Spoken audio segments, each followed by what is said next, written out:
લાખણી તાલુકાનું ચાળવા ગામ છે અને જગદીશભાઈ ત્રિવેદીનું ખેતર છે। ખેતરની અંદર તમે જે રોપા જોઈ રહ્યા છો એ રોપા છે જામફળના।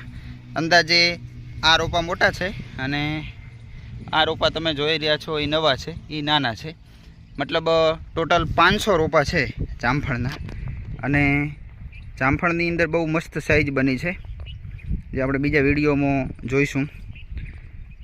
મસ્ત રોપા છે। આની અંદર ઉપયોગ કરેલો છે ડ્રીપમાં બ્લેક અમૃતનો। તો બ્લેક અમૃતનું રિઝલ્ટ અને જામફળની સાઈઝ, અને તમે પણ જો જામફળ કે આવા કોઈ બાગાયતી પાક કરતા હો કે ફળફળાદીના રોપા હોય તો એની અંદર બ્લેક અમૃત વાપરવાનો અવશ્ય ઉપયોગ કરો, અવશ્ય આગ્રહ રાખો।